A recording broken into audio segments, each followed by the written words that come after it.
반갑습니다. 역사 오아시스의 최원호입니다. 오늘은 한국인이란 주제를 가지고 좀 말씀을 드릴까 하는데, 우리말로 하면 똑같은 한국인이죠. 그래서 한자를 좀 변기를 했는데, 과연 우리 민족은 한이 가슴속에 응어리진 한이 많은 민족이냐, 아니면 우리의 나라 이름과 같이 밝은 한국인이냐, 이 얘기를 좀 드리고 싶습니다. 여러분, 이 영화 보신 기억이 있으실 겁니다. 지금부터 한 30년 전에 나온 영화인데요. 90년대 초에 나와서 오늘날로 치면 근 1,000만 관객을 동원했다고 볼 수 있는 영화였습니다. 그러면서 우리의 판소리 문화를 대중화시키는 데도 기여를 했던 그런 영화인데, 이 영화의 스토리는 간단합니다. 사실은 그 소리를 팔아서 먹고 살던 그 주인공이 양딸을 들여와가지고 키우는 과정 속에서 그 양딸에게 정말로 소리의 진수를 전하기 위해서 한을 토해내는 그런 어떤 소리를 심어주기 위해서 눈을 멀게 한다는 그런 스토리의 영화인데요. 이 영화 포스터에 지금 있듯이 이년아, 가슴을 칼로 저미는 그런 한이 사무쳐야 소리가 나오는 뱀이여. 그러니까 뭔가 이 영화를 통해서 우리 민족은 뭔가 가슴 속에 이렇게 사무친 한이 있는 민족이 아닌가 하는 그런 생각을 하게 되고, 또 그 당시에는 이 영화 스토리에 많은 분들이 공감을 했던 것도 사실입니다. 그렇다면 과연 정말로 우리 민족은 이 한이 많은 민족이냐? 그런데 이웃나라인 중국의 역사 기록을 통해서 보면 과연 이 가슴속에 응어리진 한이 우리 한국인의 대표적인 심성인지에 대해서 의문을 갖게 됩니다. 그래서 제가 자료를 좀 가져왔는데요. 자, 지금 보여드리는 거는 대표적인 삼국지 위서 동의전에 실린 그 당시 중국인들이 보던 동이족들의 그 문화를 기술해 놓은 부분입니다. 보시면 해마다 10월이면 하늘에 제사를 지내는데 밤낮으로 술 마시며 노래 부르고 춤추니 이를 무천이라 한다. 무천이라는 것은 춤출 무자에 하늘천자인데요. 여기에 보면 해마다 10월이면 천제를 지낸다. 오늘날 사실은 이 천제라는 것은 세계 각국에서 각 지역마다 또 많은 축제들이 있는데요. 그 축제의 원형이 바로 하늘의 제를 지내는 천제 문화였죠. 그런데 바로 우리 민족은 그 천재 문화의 의례로서 밤낮으로 술도 마시고 노래도 부르고 춤을 춘다. 그러면 저것은 오늘날 우리가 그냥 흔히 스트레스를 풀기 위해서 술 마시고 노래방 가서 노래 부르는 그런 것이 아니라 천재 문화의 의례 하나로서 우리 민족은 저러한 어떤 음주 가무 문화가 있었다는 것이죠. 지금 다른 자료를 하나 더 보면 이거는 후한서 동의열전에 실린 그 자료인데요.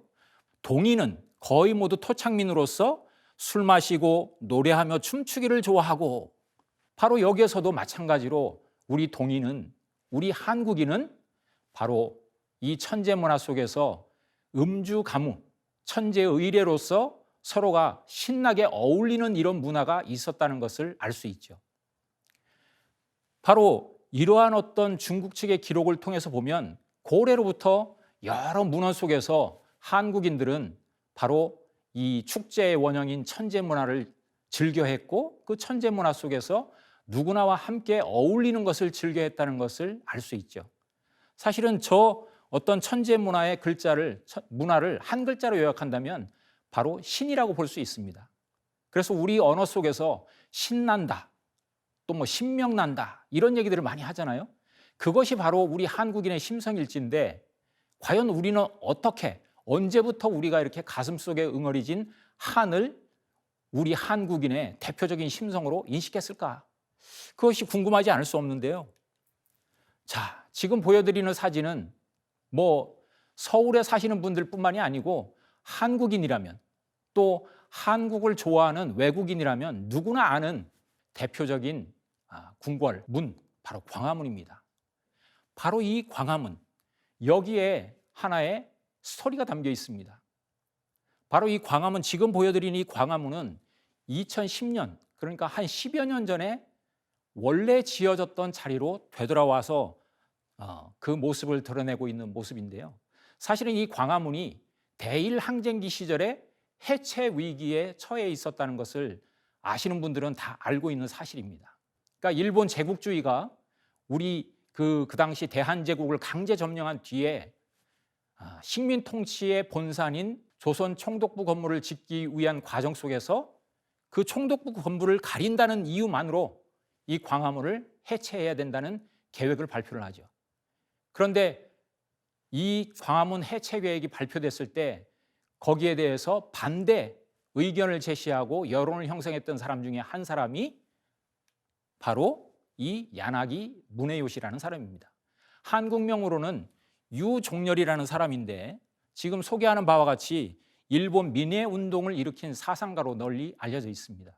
이 야나기 무네요시, 한국명 유종렬이라는 사람은 우리나라의 그 공예품들의 그 가치를 알아보고 1924년에 조선 민족미술관이라는 걸 건립한 사람으로 그 평가를 받아가지고 우리나라의 훈장을 받기도 한 사람입니다. 그래서 많은 사람들이 이 유종렬이라는 사람, 야나기 무네요시를 상당히 높게 평가하고 있는 것이 사실입니다. 근데 이 사람이 결국 반대 여론을 펴면서 광화문 해체가 무산되고 결국은 옮겨지게 되죠. 그래서 경복궁의 동쪽 문인 건춘문 북쪽에 이 광화문이 옮겨지게 되었던 겁니다. 그것이 오늘날 다시 제자리로 돌아오는 과정 속에서 2010년에야 제자리로 돌아오게 되었던 것이죠. 그런데 바로 이 야나기 무네요시가 그 당시에 이런 책을 통해서 이 한국의 예술에 대해서 정의를 한 적이 있습니다. 오랫동안 참혹하고 처참했던 조선의 역사는 그 예술에다 남모르는 쓸쓸함과 그리고 슬픔을 아로새겨놨다. 그러면서 조선의 민족예술은 이러한 한의 예술이 아닌가. 그 당시 조선과 그 예술이라는 책에서 이런 정의를 내리면서 조선의 지식인들조차 이 무네요시의 이 정의를 공감하면서 그 이후에 많은 사람들이 우리는 한의 예술을 갖고 있고 이것이 외연이 확장되면서 역사 또한 한의 역사다. 그래서 반만년 동안 900여 회의 침입을 받았지만 단 한 번도 남을 침입한 적이 없는 평화의 민족이다. 뭐 이런 그 이야기까지 스토리가 번져가기도 했죠. 그러면서 한반도를 토끼 모양으로 그리는 그런 모습으로까지 발전해 나간 것이 사실은 이 야나기 무네요시가 조선의 민족 예술을 한의 예술로 정의하는 그 순간부터 그것이 시간이 흐르면서 우리는 한의 민족이다 하는 민족의 고유 정석까지도 대표적인 정석까지도 바로 이 한으로 가슴에 응어리진 한으로 규정하는 그 사태까지 가게 되었던 거죠. 그러면 제가 지난 시간에 우리 민족의 고유한 정신, 역사 정신을 얘기하기 위해서 우리 역사에는 뿌리로서 삼성조가 계시다. 환인과 환웅 그리고 단군이라는 삼성조가 계신데 바로 우리의 삼성조의 역사 정신이 환단이다 하는 말씀을 드렸고 그 환단이라는 것은 바로 하늘과 땅의 본래의 모습인 그 광명한 모습, 밝은 모습, 환한 모습 그것을 환단이라고 표현한다는 말씀을 드린 적이 있습니다. 바로 우리 삼성조의 역사 정신인 이 환단을 이어받은 그 정신이 과연 그러면 무엇일까?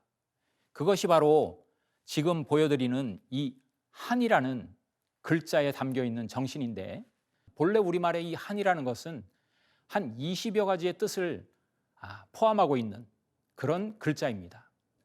한철학 한사상의 대가인 김상일 교수는 그 20여 가지의 뜻을 포함하고 있는 이 한이라는 글자에 대표적인 어떤 5가지 철학적 의미를 얘기하면서 하나, 완이라는 뜻과 many, 많다는 뜻을 동시에 포함하고 있다. 그리고 same, 같다와 그리고 핵심을 뜻하는 미들의 의미를 가지고 있으면서 이것은 또한 어느 한 곳에 매여 있지 않은 부정의 의미까지도 담고 있다고 얘기를 하고 있습니다. 그러면서 이런 대표적인 5가지의 철학을 포함하고 있는 이 한이야말로 우리 민족의 위대성을 표현하는 말이다. 이렇게 정의를 하고 있습니다.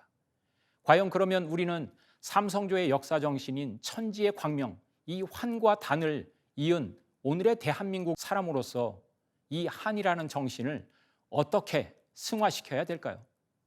바로 광화문이라는 이 현판이 본래의 모습인 흑질 금자의 형태로 바뀐다고 하는데, 원래 이 표현은 중국의 고전인 서경에 있는 글자를 인용해가지고 세종대왕 때 만든 이름이라고 합니다.